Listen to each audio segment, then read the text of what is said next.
ನಮಸ್ತೆ ಸ್ನೇಹಿತರೆ, ಇವತ್ತು ನಾವು ಟಿ ಇ ಟಿ ಟೆಟ್ಟಿನ ಕನ್ನಡ ಪರೀಕ್ಷೆಗೆ ತಯಾರಿಯನ್ನು ಮಾಡಿಕೊಳ್ಳುವ ಕೆಲವೊಂದು ಮುಖ್ಯವಾದ ಪ್ರಶ್ನೆಗಳನ್ನು ನಾನು ಹೇಳ್ತಾ ಹೋಗ್ತೇನೆ, ನೀವು ಕೇಳ್ತಾ ಹೋಗಿ.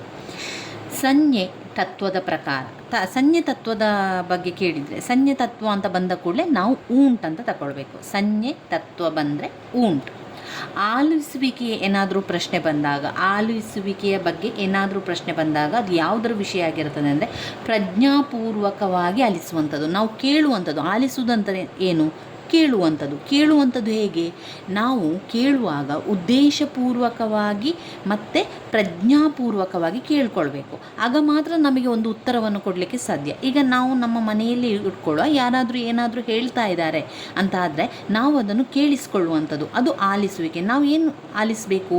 ಪ್ರಜ್ಞಾಪೂರ್ವಕವಾಗಿ ನಾವು ಅದು ಪ್ರಜ್ಞೆ ಇಟ್ಕೊಂಡು ಕೇಳಬೇಕು, ಅವರು ಹೇಳುವುದನ್ನು ಕೇಳಬೇಕು. ಹಾಗೆ ಅದರ ಉದ್ದೇಶವನ್ನು ಕೂಡ ಪ್ರಜ್ಞಾಪೂರ್ವಕ ಹಾಗೂ ಉದ್ದೇಶಪೂರ್ವಕವಾಗಿ ನಾವು ಕೇಳ್ಕೊಳ್ಬೇಕು. ಅದೇನು? ಅದು ಒಂದು ಮಾನಸಿಕ ಕ್ರಿಯೆ. ಅದು ಮಾನಸಿಕ ಕ್ರಿಯೆ, ಮನಸ್ಸಿನ ಒಂದು ಕ್ರಿಯೆಯಾಗಿರ್ತದೆ. ಕೇಳುವಂಥದ್ದು ಮಾತ್ರ, ನೀವು ಕಿವಿಯಾರೆ ಕೇಳುವಂಥದ್ದು, ಅದನ್ನು ನೀವು ಪ್ರಜ್ಞಾಪೂರ್ವಕವಾಗಿ ಉದ್ದೇಶಪೂರ್ವಕವಾಗಿ ಕೇಳಿರ್ತೀರ. ಅದೊಂದು ಮಾನಸಿಕ ಕ್ರಿಯೆ. ಈ ವಿಚಾರವಾಗಿ ಯಾವುದೇ ರೀತಿಯ ಪ್ರಶ್ನೆಯನ್ನು ಕೇಳ್ಬೋದು. ಆಲಿಸುವಿಕೆ ಈ ರೀತಿ, ಇದರಲ್ಲಿ 4ರಲ್ಲಿ ಯಾವುದು ಅಂತ ಕೇಳ್ಬೋದು. ಅಥವಾ ಆಲಿಸುವಿಕೆ ಬಗ್ಗೆ ಏನಾದರೂ ಒಂದು ಕೇಳಿ ಈ 4ರಲ್ಲಿ ಯಾವುದು ಒಂದು ಅಲ್ಲ ಅಂತ ಕೇಳ್ಬೋದು. ಆವಾಗ ನಾವು ಈ ಒಂದು ಪ್ರಶ್ನೆ ಇದೆಯಾ ಅಂತ ನೋಡ್ಕೊಳ್ಬೇಕು, ಉತ್ತರ ಇದೆಯಾ ಅಂತ ನೋಡ್ಕೊಳ್ಬೇಕು. ಆಲಿಸುವಿಕೆ ಎನ್ನುವಂಥದ್ದು ಪ್ರಜ್ಞಾಪೂರ್ವಕವಾಗಿ ಮತ್ತು ಉದ್ದೇಶಪೂರ್ವಕವಾಗಿ ಕೇಳುವಂಥದ್ದು, ಅದು ಮಾನಸಿಕ ಕ್ರಿಯೆ ಎನ್ನುವಂಥದ್ದು ನೆನಪಲ್ಲಿಟ್ಕೊಳ್ಳಿ. ಉತ್ತಮ ಬರಹಗಾರನಾಗಲು ಏನು ಬೇಕು ಅವನಿಗೆ? ಅವನು ಈಗ ಉತ್ತಮ ಬರಹಗಾರ, ನಾನು ಉತ್ತಮವಾಗಿ ಬರಿಬೇಕು ಅಂತಾದರೆ ನನ್ನಲ್ಲಿ ಅಭಿವ್ಯಕ್ತಿ ಇರಬೇಕು. ಅಭಿವ್ಯಕ್ತಿ ಅಂದರೆ ನಮ್ಮಲ್ಲಿ ವ್ಯಕ್ತಪಡಿಸುವಂಥದ್ದು ಅಂತ ನಾವು ನೆನಪಲ್ಲಿಟ್ಕೊಳ್ಳಿ. ಅಭಿವ್ಯಕ್ತಿ ಅಂದರೆ ನಮ್ಮ ವ್ಯಕ್ತಪಡಿಸುವಂಥದ್ದು. ಅಭಿವ್ಯಕ್ತಿ ಅದು ಉತ್ತಮ ಬರಹಗಾರನಲ್ಲಿ ಇರಬೇಕಾಗಿರುವಂಥದ್ದು. ನಾವು ಉತ್ತಮ ಬರಹಗಾರನಾಗಬೇಕಾದ್ರೆ ನಾವು ಅಭಿವ್ಯಕ್ತಿ ನಮ್ಮಲ್ಲಿ ಇರಬೇಕು. ಮಕ್ಕಳು ಪ್ರಥಮ ಭಾಷೆಯನ್ನು ಡ್ಯಾಶ್ ಅಂತ ಇದ್ದರೆ ಅದು ಗಳಿಸುತ್ತದೆ. ಅಭಿಗ್ರಹಣ ಕೌಶಲ್ಯದಲ್ಲಿ ಬರುವಂಥದ್ದು. ಅಭಿಗ್ರಹಣ ಕೌಶಲ್ಯದಲ್ಲಿ ಬರುವಂಥದ್ದು ಯಾವುದು? ಒಂದು ಕೇಳುವಂಥದ್ದು, ಕಿವಿಯಾರೆ ಕೇಳುವಂಥದ್ದು, ಕೇಳಿದ ನಂತರ ಓದುವಂಥದ್ದು. ಆಲಿಸುವಿಕೆ ಮತ್ತು ಓದುವಿಕೆಯು ಅಭಿಗ್ರಹಣದ ಕೌಶಲ. ಆಯಿತಾ? ಅಭಿಗ್ರಹಣದ ಕೌಶಲ ಏನು? ಆಲಿಸುವಿಕೆ ಮತ್ತು ಓದುವಿಕೆ. ಅಭಿವ್ಯಕ್ತಪಡಿಸುವಂಥದ್ದು ಯಾವುದು? ಅದು ಬರವಣಿಗೆ. ಈಗ ಬರವಣಿಗೆ ಎನ್ನುವಂಥದ್ದು ಯಾವಾಗಲೂ ನಾವು ಶಾಶ್ವತ ರೂಪ, ಬರವಣಿಗೆಯ ಬಗ್ಗೆ ನಾವು ಕೇಳಿದರೆ ಅಥವಾ ಒಂದು ಶಾಶ್ವತ, ಇದರಲ್ಲಿ ಯಾವುದು ಶಾಶ್ವತ ರೂಪ ಅಂತ ಕೇಳಿದರೆ ನಾವು ಬರವಣಿಗೆ ಅಂತ ಬರಿಬೇಕು.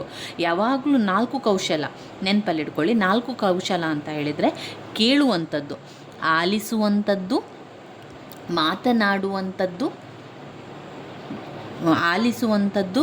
ಮಾತನಾಡುವಂಥದ್ದು, ಓದುವಂಥದ್ದು, ಬರೆಯುವಂಥದ್ದು. ಇದು ನಾವು ಕೌಶಲ ಅಂತ ಬಂದಾಗ ನಮಗೆ 4 ವಿಚಾರ ಗೊತ್ತಿರಬೇಕು. 4 ನಮ್ಮ ಕೌಶಲಗಳು: ಆಲಿಸುವಿಕೆ, ಮಾತನಾಡುವಿಕೆ, ಓದುವಿಕೆ, ಬರೆಯುವಿಕೆ. ಈ ರೀತಿಯಾಗಿ ಕೌಶಲಗಳನ್ನು ನೆನಪಲ್ಲಿಟ್ಕೊಳ್ಳಿ. ಅದರಲ್ಲಿ ನೋಡಿ, ಅಭಿಗ್ರಹಣ ಕೌಶಲ್ಯದಲ್ಲಿ ಬರುವಂಥದ್ದು ಕೇಳುವಂಥದ್ದು ಮತ್ತು ಓದುವಂಥದ್ದು. ಆಲಿಸುವಿಕೆ ಮತ್ತು ಓದುವಿಕೆ ಇದೆಯಲ್ಲ, ಅದು ಅಭಿಗ್ರಹಣ ಕೌಶಲ್ಯದಲ್ಲಿ ಬರ್ತದೆ, ಅದು ಸ್ವೀಕರಿಸುವಂಥದ್ದು. ತರಗತಿಯಲ್ಲಿ ಅಧ್ಯಾಪಕ ಕಲಿಸುವ ಭಾಷೆ. ಈಗ ಮನೆಯಲ್ಲಿ ನಾವು ಕಲಿಸುವ ಭಾಷೆ ಯಾವುದು? ಅದು ಮಾತೃಭಾಷೆ. ಪ್ರಥಮ ಭಾಷೆ ನಮ್ಮ ಮಾತೃಭಾಷೆ ಅಂತ ಇಟ್ಕೊಳ್ಳೋ. 2ನೇದಾಗಿ ನಾವು ಶಾಲೆಗೆ ಹೋಗ್ತೇವೆ, 4 ವರ್ಷ ತನಕ ಮನೆಯಲ್ಲಿರ್ತೇವೆ, ಅದಾದ ನಂತರ ಶಾಲೆಗೆ ಹೋಗ್ತೇವೆ. ಆ ಶಾಲೆಯಲ್ಲಿ ತರಗತಿಯಲ್ಲಿ ಅಧ್ಯಾಪಕರು ನಮಗೆ ಯಾವ ಭಾಷೆಯನ್ನು ಮಾಡ್ತಾರೆ? ದ್ವಿತೀಯ ಭಾಷೆಯನ್ನು ನಮಗೆ ಬೋಧನೆ ಮಾಡ್ತಾರೆ. ಸಾಹಿತ್ಯ ಕಲಿಕೆ ಅಂದರೆ ಯಾವುದು? ಸಾಹಿತ್ಯ ಕಲಿಕೆಯಲ್ಲಿ ಯಾವುದೆಲ್ಲ ಬರ್ತದೆ? ಬೋಧಿಸುವುದು, ಕಲಿಸಲು ಮಾಧ್ಯಮ, ಅದು ಸಾಹಿತ್ಯ ಬೋಧಿಸಲಿಕ್ಕೆ ಮತ್ತು ಕಲಿಸಲಿಕ್ಕೆ ಇರುವಂಥ ಒಂದು ಮಾಧ್ಯಮ ಯಾವುದು? ಅದು ಸಾಹಿತ್ಯದ ಕಲಿಕೆ. ಬೋಧಿಸಲಿಕ್ಕೆ ಮತ್ತು ಕಲಿಸಲಿಕ್ಕೆ. ಭಾಷೆಯ ಮೂರ್ತ ರೂಪ ಯಾವುದು? ಮೂರ್ತ ರೂಪ, ಶಾಶ್ವತ ರೂಪ ಎಲ್ಲ ಒಂದೇ, ಅದು ಬರವಣಿಗೆ. ನೋಡಿ, ಬರವಣಿಗೆ ಶಾಶ್ವತ ಅಥವಾ ಮೂರ್ತ ರೂಪ ಅಂತ ಯಾಕೆ ಹೇಳ್ತೇವೆ ಅಂತ ಹೇಳಿದರೆ, ನಾವು ಏನಾದರೂ ಒಂದು ಬರಿತೇವೆ, ಅದು ಶಾಶ್ವತವಾಗಿ ಹಾಗೇ ಇರ್ತದೆ. ಆ ಒಂದು ಪೇಪರನ್ನು ಸುಟ್ಟು ಹಾಕಿದರೆ ಅಥವಾ ಪೇಪರನ್ನು ಹರಿದು ಹಾಕಿದರೆ ಹೋಗ್ತದೆ ಅಷ್ಟೇ ವಿನಃ ಅದು ಅಳಿಸಿ ಹಾಕಲಿಕ್ಕೆ ಸಾಧ್ಯ ಇಲ್ಲ. ಈಗ ಬರೆದಿರುವಂಥ ವಿಚಾರ ಎಷ್ಟೋ ವರ್ಷ ಕಾಲ ಕೂಡ ಹಾಗೇ ಇರ್ತದೆ, ಅದೇನೂ ಆಗುವುದಿಲ್ಲ. ಅದು ಶಾಶ್ವತ ರೂಪ ಅಂತ ಹೇಳುವಂಥದ್ದು. ಭಾಷೆಯ ಶಾಶ್ವತ ರೂಪ ಅಥವಾ ಮೂರ್ತ ರೂಪ ಅಂದರೆ ಏನು? ಅದು ಬರವಣಿಗೆ. ಚಟುವಟಿಕೆಯ ಪ್ರಧಾನ ಬೋಧನೆ. ಚಟುವಟಿಕೆಯ ಮುಖಾಂತರ ಒಂದು ಪಾಠ ಮಾಡುವಂಥದ್ದು ಇದೆಯಲ್ಲ, ನಾವು ಟೀಚರ್ ಆಗಿದ್ದುಕೊಂಡು ಮಕ್ಕಳಿಗೆ ಚಟುವಟಿಕೆಯ ರೀತಿಯಲ್ಲಿ ಪಾಠ ಮಾಡುವಂಥದ್ದು, ಅದು ಏನು ಹೇಳ್ತೇವೆ ಅನ್ನೋದು ಕ್ರೀಡಾ ಪದ್ಧತಿ, ಆಟದ ಮೂಲಕ ಪಾಠ ಅಂತ ನಾವು ಹೇಳ್ತೇವಲ್ಲ. ಮಕ್ಕಳು ಕೂಡ ಆಟದ ಮೂಲಕ ಕಲಿತ್ರೆ ಬೇಗನೆ ಕಲಿತಾರೆ ಎನ್ನುವಂಥದ್ದು. ನೈದಾನಿಕ ಪರೀಕ್ಷೆ ಅಂದರೆ ಏನು? ನೈದಾನಿಕ ಪರೀಕ್ಷೆ ಯಾವತ್ತೂ ನೆನಪಲ್ಲಿಟ್ಕೊಳ್ಳಿ, ಒಂದು ಮಗುವಿಗೆ ಕಲಿಕೆಯಲ್ಲಿ ದೋಷ ಇದೆ ಅಂತ ನಮಗೆ ಪತ್ತೆ ಮಾಡಬೇಕು ಅಂತಾದರೆ ನಾವು ನೈದಾನಿಕ ಪರೀಕ್ಷೆಯನ್ನು ಮಾಡಬೇಕು. ನಾವು ಟೀಚರ್ ಆಗಿದ್ದುಕೊಂಡು ಒಬ್ಬ ವಿದ್ಯಾರ್ಥಿಗೆ ಕಲಿಕೆಯಲ್ಲಿ ದೋಷ ಇದೆ, ಕಲಿಕೆಯಲ್ಲಿ ದೋಷ ಅಂದರೆ ಕಲಿಕೆಯಲ್ಲಿ ಸಮಸ್ಯೆ ಇದೆ ಅಂತ ನಾವು ಪತ್ತೆ ಮಾಡಬೇಕು ಅಂತಾದರೆ ಆ ಮಗುವಿಗೆ ನಾವು ನೈದಾನಿಕ ಪರೀಕ್ಷೆಯನ್ನು ಮಾಡಬೇಕು. ಅಂದರೆ ಎಲ್ಲ ಮಕ್ಕಳು ಒಂದೇ ರೀತಿ ಇರಲಿಕ್ಕೆ ಸಾಧ್ಯ ಇಲ್ಲ. ಹಾಗೆ ಈಗ ಒಂದು 10 ಮಕ್ಕಳಲ್ಲಿ ಒಂದು 4 ಮಕ್ಕಳಿಗೆ ಕಲೀಲಿಕ್ಕೆ ಆಗ್ತಾ ಇಲ್ಲ, ಅವರಿಗೆ ಕಲೀಲಿಕ್ಕೆ ಅವರು ಹಿಂದೆ ಇದ್ದಾರೆ ಅಂತಾದರೆ ನಾವು ಅದನ್ನು ಗುರುತಿಸಿ ಅವರಿಗೆ ನೈದಾನಿಕ ಪರೀಕ್ಷೆ ಮಾಡಬೇಕು. ಯಾವಾಗ ಕಲಿಕೆಯಲ್ಲಿ ಅವರಿಗೆ ಸಮಸ್ಯೆ ಇದೆ ಅಂತ ಗೊತ್ತಾದಾಗ, ದೋಷ ಇದೆ ಅಂತ ಗೊತ್ತಾದಾಗ ನಾವು ನೈದಾನಿಕ ಪರೀಕ್ಷೆ ಮಾಡಬೇಕು. ಇನ್ನು ಅವರು ಕೇಳ್ತಾರೆ, ಡಿಂಗ್ ಡಾಂಗ್ ಎನ್ನುವಂಥ ಪದ ಏನು? ಅದು ತತ್ವ, ಅದು ನಾದ ತತ್ವ. ಡಿಂಗ್ ಡಾಂಗ್ ಅಂತ ಒಂದು ಸ್ವರ, ಅದು ನಾದ ತತ್ವಕ್ಕೆ ಹೇಳುವಂಥದ್ದು. ಡಿಂಗ್ ಡಾಂಗ್ ಎನ್ನುವಂಥದ್ದು ನಾದ ತತ್ವ. ಇನ್ನು ವ್ಯಕ್ತಿತ್ವ ಪರೀಕ್ಷೆ, ಬೇರೆ ಬೇರೆ ವ್ಯಕ್ತಿತ್ವ ಪರೀಕ್ಷೆಗಳು ಬರ್ತದೆ. ಒಂದೊಂದು ರೀತಿಯ ವ್ಯಕ್ತಿತ್ವದ ಪರೀಕ್ಷೆ ಬರ್ತದೆ. ಮೊದಲನೆಯದಾಗಿ ವ್ಯಕ್ತಿ ಪರೀಕ್ಷೆ, ವ್ಯಕ್ತಿಯನ್ನು ಪರೀಕ್ಷೆ ಮಾಡೋದು. ಅಂದರೆ ಈಗ ನನ್ನನ್ನು ನೀವು ಪರೀಕ್ಷೆ ಮಾಡೋದು ಅಂತ ಇಟ್ಕೊಳ್ಳಿ, ಅಥವಾ ನಾನು ನಿಮ್ಮನ್ನು ಪರೀಕ್ಷೆ ಮಾಡ್ತೇನೆ. ಹೇಗೆ ಪರೀಕ್ಷೆ ಮಾಡ್ತೇನೆ? ಇಲ್ಲಿ ವ್ಯಕ್ತಿ ಪರೀಕ್ಷೆ ಎನ್ನುವಂಥದ್ದು ಇಂಟರ್ವ್ಯೂ, ಸಂದರ್ಶನ ಮಾಡೋದು. ನಾನು ನಿಮಗೆ ಸಂದರ್ಶನ ಮಾಡ್ತೇನೆ ಅಥವಾ ನೀವು ನನಗೆ ಸಂದರ್ಶನ ಮಾಡುವಂಥದ್ದು, ಅದು ವ್ಯಕ್ತಿ ಪರೀಕ್ಷೆ. ಒಬ್ಬ ವ್ಯಕ್ತಿಯನ್ನು ಅಲ್ಲಿ ಕೂತ್ಕೊಳ್ಳಿಸಿಕೊಂಡು ನಾವು ಪ್ರಶ್ನೆಯನ್ನು ಕೇಳುವಂಥದ್ದು ಸಂದರ್ಶನ. ಇನ್ನು ಆತ್ಮಚರಿತ್ರೆಯನ್ನು ಕೇಳುವಂಥದ್ದು, ಅವನ ಆತ್ಮಚರಿತ್ರೆ ಅಥವಾ ಯಾವುದೇ ಒಬ್ಬ ವ್ಯಕ್ತಿಯ ಹಿಂದಿನ ಚರಿತ್ರೆ ಏನು, ಅವನ ಒಂದು ಜೀವನದ ಚರಿತ್ರೆ ಏನು, ಆತ್ಮಚರಿತ್ರೆಯನ್ನು ಕೇಳುವುದು ಕೂಡ ಒಬ್ಬ ವ್ಯಕ್ತಿಯಲ್ಲಿ ಕೇಳುವಂಥದ್ದು, ಅದು ಆತ್ಮಚರಿತ್ರೆ ಎನ್ನುವುದು ಕೂಡ ವ್ಯಕ್ತಿ ಪರೀಕ್ಷೆ. ವ್ಯಕ್ತಿ ಅಧ್ಯಯನ ಏನು? ಒಬ್ಬ ವ್ಯಕ್ತಿಯ ಬಗ್ಗೆ ತಿಳ್ಕೊಳ್ಳುವಂಥದ್ದು, ಒಬ್ಬ ವ್ಯಕ್ತಿಯ ವಿಚಾರವನ್ನು ತಿಳ್ಕೊಳ್ಳುವಂಥದ್ದು ವ್ಯಕ್ತಿ ಅಧ್ಯಯನ. ಇವಿಷ್ಟು ವ್ಯಕ್ತಿ ಪರೀಕ್ಷೆಗೆ ಬರ್ತದೆ. ವ್ಯಕ್ತಿ ಪರೀಕ್ಷೆಗೆ ಬರುವಂಥದ್ದು ಯಾವುದೆಲ್ಲ? ಒಂದು ಸಂದರ್ಶನ, ಇನ್ನೊಂದು ಒಂದು ಸಂದರ್ಶನ ಬರ್ತದೆ, ಮತ್ತೊಂದು ಆತ್ಮಚರಿತ್ರೆ ಬರ್ತದೆ, ಮತ್ತು ವ್ಯಕ್ತಿ ಅಧ್ಯಯನ ವ್ಯಕ್ತಿ ಪರೀಕ್ಷೆಗೆ ಬರ್ತದೆ. ಇನ್ನು ಎರಡನೇದು ವಸ್ತುನಿಷ್ಠ ಪರೀಕ್ಷೆ. ವಸ್ತುನಿಷ್ಠ ಪರೀಕ್ಷೆ ಅಂದರೆ ಒಂದು ಪ್ರಯೋಗ ಮಾಡುವಂಥದ್ದು, ಪ್ರಾಕ್ಟಿಕಲ್ ಎಕ್ಸಾಮ್ ಅಂತ ನಾವು ಹೇಳ್ತೇವೆ ನೋಡಿ. ಅದೇ ರೀತಿಯಾಗಿ ಒಂದು ವಸ್ತುನಿಷ್ಠ ಪರೀಕ್ಷೆ ಅಂದರೆ ವೀಕ್ಷಣೆ ಮಾಡುವುದು, ದರ್ಜಾ ಮಾಪನ ಮಾಡುವುದು, ಕ್ಯೂ, ತಪಶೀಲು ಪಟ್ಟಿ, ಸಾಂದರ್ಭಿಕ ಪರೀಕ್ಷೆ. ತಪಶೀಲು ಪಟ್ಟಿ, ಸಾಂದರ್ಭಿಕ ಪರೀಕ್ಷೆಯನ್ನು ಮಾಡುವುದು, ಅದು ವಸ್ತುನಿಷ್ಠ ಪರೀಕ್ಷೆಯಲ್ಲಿ ಬರ್ತದೆ. ವಸ್ತುನಿಷ್ಠ ಪರೀಕ್ಷೆ ಬರುವಂಥದ್ದು ಯಾವುದೆಲ್ಲ? ವೀಕ್ಷಣೆ, ದರ್ಜಾ ಮಾಪನ, ಕ್ಯೂ, ತಪಶೀಲು ಪಟ್ಟಿ, ಸಾಂದರ್ಭಿಕ ಪರೀಕ್ಷೆ. ಇವಿಷ್ಟು ವಸ್ತುನಿಷ್ಠ ಪರೀಕ್ಷೆಯಲ್ಲಿ ಬರ್ತದೆ. ಇನ್ನು ಪ್ರಾಕ್ಷೇಪಣ ಪರೀಕ್ಷೆಯನ್ನು ನೆನಪಲ್ಲಿ ಇಟ್ಕೊಳ್ಳಿ. ವ್ಯಕ್ತಿ ಪರೀಕ್ಷೆ 3 ನಮಗೆ ಯಾವಾಗಲೂ ನೆನಪಿರ್ತದೆ, ಒಂದು ಸಂದರ್ಶನ, ಒಂದು ಆತ್ಮಚರಿತ್ರೆ ಮತ್ತು ವ್ಯಕ್ತಿ ಅಧ್ಯಯನ. ನಂತರ ವಸ್ತುನಿಷ್ಠ ಪರೀಕ್ಷೆ ಎಲ್ಲ ನೆನಪಾಗದಿದ್ದರೂ ಕೂಡ ಕೆಲವೊಂದನ್ನು ನೆನಪಲ್ಲಿ ಇಟ್ಕೊಳ್ಳಿ. ಈಗ ಒಂದು ಏನು ಮಾಡ್ತಾರೆ, ವೀಕ್ಷಣೆ ಮಾಡಿ ವಸ್ತುನಿಷ್ಠ ಪರೀಕ್ಷೆಯನ್ನು ಮಾಡುವಂಥದ್ದು, ದರ್ಜಾ ಮಾಪನ, ಕ್ಯೂ, ತಪಶೀಲು ಪಟ್ಟಿ, ಸಾಂದರ್ಭಿಕ ಪರೀಕ್ಷೆ. ಪ್ರಕ್ಷೇಪಣ ಪರೀಕ್ಷೆಯನ್ನು ನೆನಪಲ್ಲಿ ಇಟ್ಕೊಳ್ಳಿ, ತುಂಬ ಸಲ ಬಂದಿದೆ. ಅದು ಮಸಿಗುರುತು ಪರೀಕ್ಷೆ. ಇದು ಯಾವ ಪರೀಕ್ಷೆ ಅಂತ ಕೇಳ್ತಾರೆ. ಮಸಿಗುರುತಿನ ಪರೀಕ್ಷೆ ಯಾವುದು? ಅದು ಪ್ರಾಕ್ಷೇಪಣಾ ಪರೀಕ್ಷೆಯಲ್ಲಿ ಮಸಿಗುರುತಿನ ಪರೀಕ್ಷೆ ಬರುತ್ತದೆ. ಇದು ವ್ಯಕ್ತಿತ್ವದ ಪರೀಕ್ಷೆಗಳಲ್ಲಿ ಬರುವಂಥದ್ದು. ಒಂದು ವ್ಯಕ್ತಿ ಪರೀಕ್ಷೆ ಮತ್ತು ವಸ್ತುನಿಷ್ಠ ಪರೀಕ್ಷೆ, ಮತ್ತೊಂದು ಪ್ರಕ್ಷೇಪಣ ಪರೀಕ್ಷೆ. ಅದರಲ್ಲಿ ಮಸಿಗುರುತಿನ ಪರೀಕ್ಷೆ ಬರ್ತದೆ. ಥಿಮಾಟಿಕಲ್ ಸೆಸ್ಟಿಕ್ ಪರೀಕ್ಷೆ ಬರ್ತದೆ. ವಾಕ್ಯ ಪದ ಸಂಯೋಜನೆ ಮಾಡುವಂಥದ್ದು, ವಾಕ್ಯ ಮತ್ತು ಪದ ಸಂಯೋಜನೆ ಮಾಡುವಂಥದ್ದು ಇದೆಯಲ್ಲ, ಅದು ಪ್ರಕ್ಷೇಪಣ ಪರೀಕ್ಷೆಗೆ ಬರ್ತದೆ. ಥಿಯೋಟಿಕಲ್ ಆಪ್ಟರ್ಸಿಸ್ಟ್ ಪರೀಕ್ಷೆ, ಮಸಿಗುರುತು ಪರೀಕ್ಷೆ, ವಾಕ್ಯ ಪದ ಸರಿಯೋಜನೆ, ವಾಕ್ಯ ಪದ ಸಂಯೋಜನೆ ಮಾಡುವಂಥದ್ದು, ಇದು ಪ್ರಕ್ಷೇಪಣ ಪರೀಕ್ಷೆ. ಪ್ರಕ್ಷೇಪಣ ಪರೀಕ್ಷೆ ನೆನಪಲ್ಲಿಟ್ಕೊಳ್ಳಿ, ಯಾವಾಗಲೂ ಕೇಳುವಂಥದ್ದು ಮಸಿಗುರುತಿನ ಪರೀಕ್ಷೆ. ಮಸಿಗುರುತಿನ ಪರೀಕ್ಷೆ ಯಾವ ಪರೀಕ್ಷೆ? ಅದು ಪ್ರಕ್ಷೇಪಣ ಪರೀಕ್ಷೆ. ಇನ್ನು ಕ್ಯೂ ಬರ್ತದೆ, ತಪಶೀಲು ಪಟ್ಟಿ ಬರ್ತದೆ, ದರ್ಜಾ ಮಾಪನ ಬರ್ತದೆ. ಅದು ಯಾವುದು? ಅದು ನಮಗೆ ವಸ್ತುನಿಷ್ಠ ಪರೀಕ್ಷೆಯಲ್ಲಿ ಬರುವಂಥದ್ದು. ಅದು ಇಷ್ಟು ನೆನಪಲ್ಲಿ ಇಟ್ಕೊಳ್ಳಿ. ಇನ್ನು ತ್ರಿಪದಿ ಲಕ್ಷಣ ಯಾವುದರಲ್ಲಿ ಬರ್ತದೆ? ತ್ರಿಪದಿ ಲಕ್ಷಣ ಬರುವಂಥದ್ದು ಛಂದೋಂಬುದಿಯಲ್ಲಿ ತ್ರಿಪದಿ ಲಕ್ಷಣ ಬರ್ತದೆ. ನಿಮಗೆ ಎರಡು ಕೂಡ ಗೊತ್ತಿರಬೇಕು.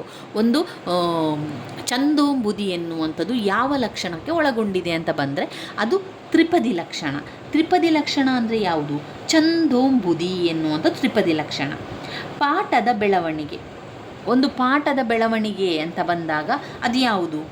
ಗಟ್ಟಿ ವಾಚನವ, ಮೌನ ವಾಚನವ, ಮತ್ತು ಸೂಕ್ಷ್ಮ ವಾಚನವ. ಯಾವ ವಾಚನ?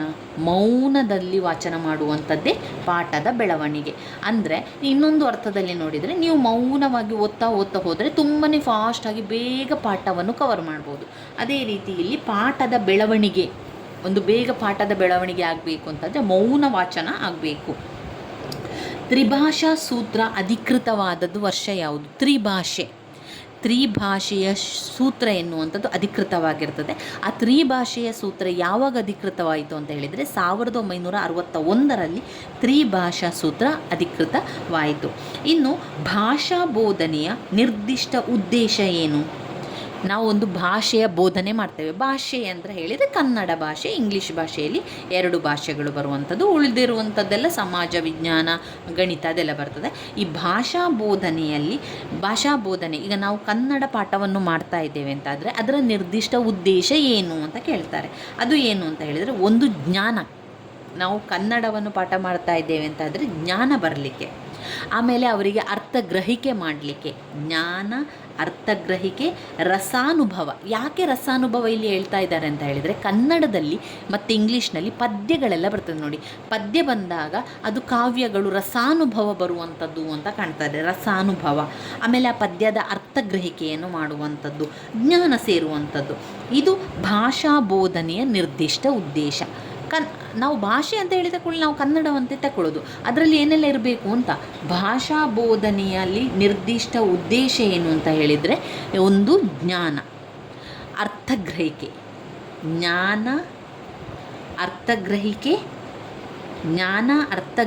ರಸಾನುಭವ. ಜ್ಞಾನ, ಅರ್ಥಗ್ರಹಿಕೆ, ರಸಾನುಭವವು ಭಾಷಾ ಬೋಧನೆಯ ನಿರ್ದಿಷ್ಟ ಉದ್ದೇಶ. ಯಾವುದು ಉದ್ದೇಶಕ್ಕೆ ಸೇರಲಿಲ್ಲ? ಅದು ಮೌಲ್ಯಮಾಪನ ಭಾಷಾ ಬೋಧನೆಯಲ್ಲಿ ಬರುವುದಿಲ್ಲ, ಅದು ಬೇರೆ, ಅದು ಪರೀಕ್ಷೆ. ಮೌಲ್ಯಮಾಪನ ಮಾಡೋದು ಅಂತ ಹೇಳಿದರೆ ಪರೀಕ್ಷೆ ಮಾಡುವಂಥದ್ದು, ಅದು ಇದರಲ್ಲಿ ಬರುವುದೇ ಇಲ್ಲ. ಅದರ ಉದ್ದೇಶ ಅಂತ ಹೇಳಿದರೆ ಅದು ಒಂದು ಜ್ಞಾನ, ರಸಾನುಭವ, ಹಾಗೆಯೇ ಅರ್ಥಗ್ರಹಿಕೆ. ಭಾಷಾ ಬೋಧನೆಯ ನಿರ್ದಿಷ್ಟ ಉದ್ದೇಶ ಯಾವುದೆಲ್ಲ ಬರ್ತದೆ? ಭಾಷಾ ಬೋಧನೆಯ ನಿರ್ದಿಷ್ಟ ಉದ್ದೇಶ ಜ್ಞಾನ, ಅರ್ಥಗ್ರಹಿಕೆ, ಜ್ಞಾನ ಒಂದು, ಅರ್ಥಗ್ರಹಿಕೆ ಮತ್ತೊಂದು ರಸಾನುಭವ. ಉದ್ದೇಶ ಅಲ್ಲದ್ದು ಮೌಲ್ಯಮಾಪನ. ಕಾವ್ಯಗಳನ್ನು ರಾಗವಾಗಿ, ಭಾವಪೂರ್ವವಾಗಿ ಗಾಯಕರು ಯಾರು? ಗಮಕಿಗಳು ಪದ್ಯವನ್ನು ರಾಗವಾಗಿ, ಭಾವಪೂರ್ವಕವಾಗಿ ಹಾಡುವಂಥವರು ಗಮಕಿಗಳು. ಇನ್ನು ಉಲ್ಟಾಗಿ ಕೂಡ ಕೇಳ್ಬೋದು, ಗಮಕಿಗಳು ಅಂದರೆ ಯಾರು? ಗಮಕಿಗಳು ಅಂದರೆ ಕಾವ್ಯವನ್ನು ರಾಗವಾಗಿ, ಭಾವಪೂರ್ಣವಾಗಿ ಹಾಡುವವರೇ ಗಮಕಿಗಳು. ಪದ್ಯವನ್ನು ಸಂಪೂರ್ಣವಾಗಿ ರಾಗವಾಗಿ, ಭಾವಪೂರ್ವವಾಗಿ ಹಾಡುವಂಥದ್ದೇ ಗಮಕಿಗಳು. ಇನ್ನು ವ್ಯಾವಹಾರಿಕ ಭಾಷೆ ಅಲ್ಲ ಯಾವುದು? ನಾವು ವ್ಯವಹಾರಕ್ಕೆ ಯಾವ ಭಾಷೆಯನ್ನು ಬಳಸ್ತೇವೆ? ಕನ್ನಡವನ್ನು ವ್ಯವಹಾರ ಭಾಷೆಗೆ ಬಳಸ್ತೇವೆ. ನಮ್ಮ ಕರ್ನಾಟಕದಲ್ಲಿ ಕನ್ನಡ ಭಾಷೆಯನ್ನೇ ವ್ಯವಹಾರ ಭಾಷೆಯನ್ನಾಗಿ ಬಳಸ್ತೇವೆ. ಯಾವುದು ವ್ಯಾವಹಾರಿಕ ಭಾಷೆ ಅಲ್ಲ? ಇನ್ನೂ ಬೇರೆ ಬೇರೆ ವ್ಯಾವಹಾರಿಕ ಭಾಷೆ ಉಂಟು.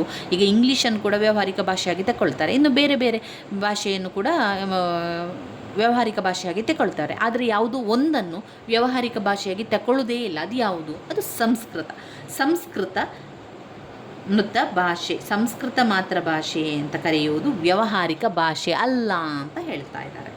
ಇವಿಷ್ಟು ವಿಚಾರಗಳು ನಿಮಗೆ ಗೊತ್ತಿರಲಿ. ಇನ್ನಷ್ಟು ಪರೀಕ್ಷೆಗೆ ತಯಾರಿಯನ್ನು ಮುಂದಿನ ವಿಡಿಯೋದಲ್ಲಿ ಮಾಡಿಕೊಳ್ಳುವ ಸ್ನೇಹಿತರೆ. ನನ್ನ ವೀಡಿಯೋಸಲ್ಲಿ ನಿಮಗೆ ಇಷ್ಟ ಆಗಿದ್ದರೆ ಲೈಕ್ ಕೊಡಿ, ಶೇರ್ ಮಾಡಿ, ಸಬ್ಸ್ಕ್ರೈಬ್ ಮಾಡಲಿಕ್ಕೆ ಮರಿಬೇಡಿ. ಧನ್ಯವಾದಗಳು.